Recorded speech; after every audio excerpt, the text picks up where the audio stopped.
Hello everyone, कैसे हैं आप सब। आई होप आप बहुत अच्छे होंगे। चलिए गाइज, आज हम देख लेते हैं जो हमारी डिवाइन फेमिनाइन है वो अब इस समय करंट एनर्जी में शेरनी की तरह इस तरह दहाड़ रही हैं कि उनके जो डिवाइन मैस्कुलाइन है वो दहशत में आ चुके हैं। तो चलिए देख लेते हैं डिवाइन मैस्कुलाइन के दहशत का क्या कारण है, वो क्यों इतना डरे हुए हैं। प्लीज़ डिवाइन गाइड करें, प्लीज़ राधा रानी गाइड करें। 10 of pentacles, hierophant, judgement, 6 of swords. देखिए गाइस, जो हमारी डीएफ है वो आज तक इन डिवाइन मैस्कुलाइन को इस तरह से प्यार करती रही हैं जैसे कोई माँ अपने बच्चे को करती है, वैसे ही लव करना, केयर करनी इनकी, ठीक है, और इनको फर्स्ट प्रायोरिटी पर रखना। लेकिन जो डिवाइन मैस्कुलाइन है उन्होंने कभी भी फर्स्ट प्रायोरिटी पर अपनी डीएफ को नहीं रखा है। लेकिन डीएफ ने कभी कोई शिकायत नहीं की। डीएफ हमेशा इनकी बातों में आती रही, हमेशा इनको खोने से डरती रही और इनकी सारी बातें मानती रही। लेकिन अब जो सिचुएशन है वो बिल्कुल बदल चुकी है। अब जो हमारी डीएफ है वो अपना इनर वर्क करते हुए डिवाइन का हाथ थाम लिया उन्होंने और एक लाइट में कन्वर्ट होने से अब वो शेरनी की तरह दहाड़ रही हैं। इनकी इस दहाड़ से जो इनके डिवाइन मैस्कुलाइन है इनकी हवा ख़राब हो चुकी है, यानी ये दहशत में आ चुके हैं। ये दहशत में इसलिए हैं क्योंकि देखो, जो हमारी डिवाइन फेमिनाइन है इन्होंने प्यार करने का तरीका अब बदल लिया है। पहले डिवाइन फेमिनाइन को हमेशा अपने डिवाइन मैस्कुलाइन चाहिए ही चाहिए थे, उनकी प्रेजेंस हमेशा इनको चाहिए थी। ये बहुत फियर में रहती थी कहीं अपने डिवाइन मैस्कुलाइन को खो ना दे। ये बहुत ज़्यादा इमोशन फीलिंग से कनेक्ट रहती थी।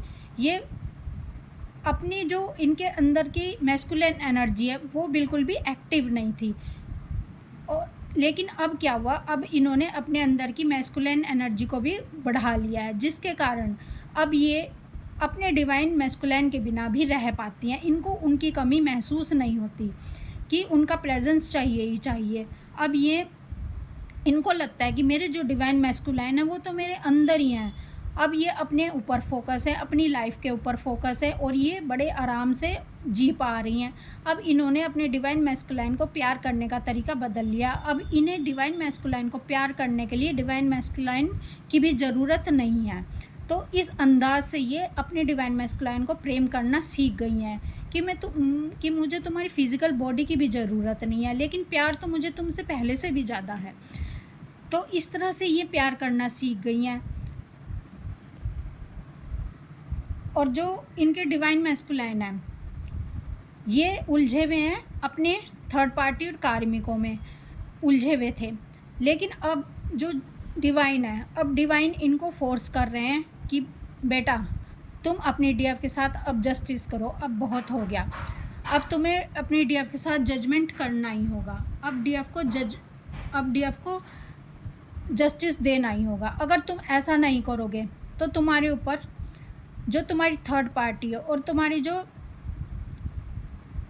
कार्मिक्स हैं उनका कहर फिर से टूट पड़ेगा, क्योंकि डिवाइन बार बार डीएम को मौका देते हैं, बार बार कार्मिक्स का और थर्ड पार्टी का अटैक इन पर करवाया जाता है, इनकी लाइफ में तूफ़ान लाए जाते हैं, लेकिन फिर थोड़ा सा रोक दिया जाता है ताकि इनको सोचने समझने का टाइम मिले कि इनके साथ इतना सब कुछ क्यों हो रहा है, किस लिए हो रहा है। ऐसा इनके साथ इसलिए हो रहा है क्योंकि इन्होंने एक बहुत ही शुद्ध हृदय को दुखा दिया है, यानी अपने डीएफ का दिल तोड़ दिया है, जिसके कारण इनकी लाइफ में इतने तूफ़ान लाए जा रहे हैं।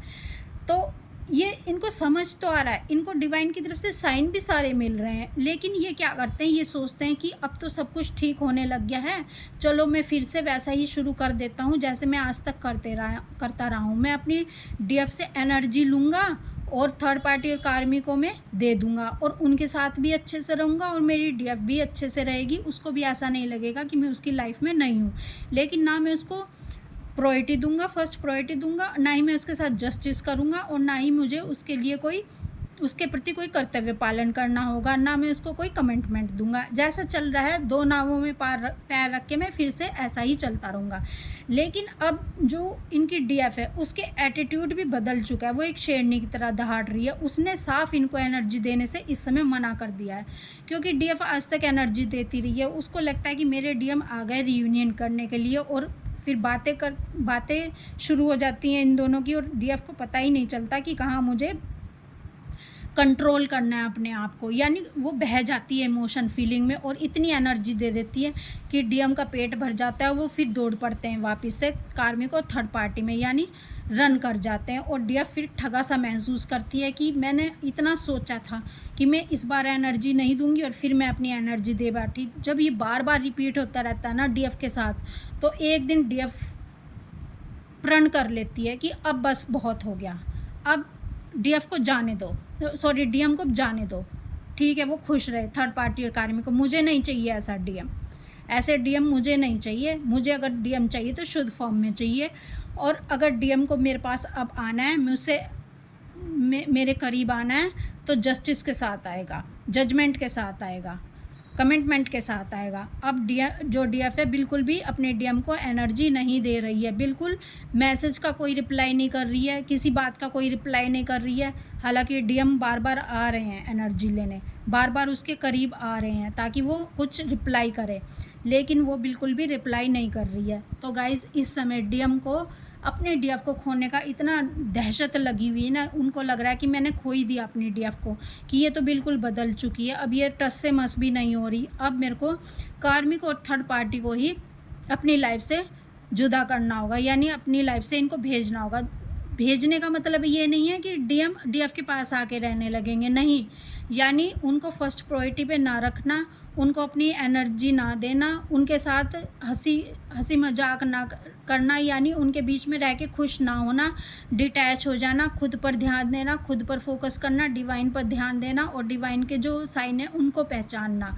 यही है डिटैच होने का मतलब, यही है अपनी लाइफ से उनको रिलीज़ कर देना। और जब ऐसा करते हैं डीएम यानी फियरलेस हो जाते हैं, तो जो इनके कार्मिक थर्ड पार्टी हैं वो कन्वर्ट हो जाते हैं सोलमेट्स में। फिर इनकी लाइफ में वो कोई भी डिस्टरबेंस नहीं करते, कोई भी अपना मनमाना काम नहीं करते, यानी इनको कंट्रोल में फिर किसी भी तरह से नहीं किया जाता जब ये फियरलेस होना सीख जाते हैं और डीएफ को फर्स्ट प्रायोरिटी दे देते हैं। तो गाइज़ यही सब अब इन डीएम और डीएफ के साथ चल रहा है। डीएफ अब बहुत ही शेरनी की तरह दहाड़ रही है। अब डीएफ ने फैसला कर लिया है कि मुझे अब ऐसा डीएम चाहिए ही नहीं, अगर चाहिए तो शुद्ध फॉर्म वाला डीएम चाहिए, जो बिल्कुल मेरी तरह हो, जो मुझसे कुछ ना छुपाए, जो बिल्कुल सत्य बोलने वाला और मुझे फर्स्ट प्रायोरिटी देने वाला। तो गाइज़ इस समय जो डीएम की हालत ख़राब है, ये दर्द में डूबे हुए, ये पेन में डूबे हुए हैं और दिन रात इनको टेंशन है, फियर है डीएफ को खो देने का, और 24/7 ये सोच रहे हैं और इनकी रातों की नींद उड़ चुकी है, ये रो रहे हैं, ये तड़प रहे हैं। और उधर जाते हैं कार्मिक थर्ड पार्टी के साथ, तो डिवाइन मजबूर करते हैं कि आपको अपने डीएफ के साथ जस्टिस करना है। अगर डीएफ के पास आ रहे हैं तो डीएफ इनको एनर्जी नहीं दे रही है, तो इस हालत में इनको डीएफ को जस्टिस अब देना ही पड़ेगा। तो गाइज़ ये एनर्जी अब डीएफ की निकल कर आ रही है।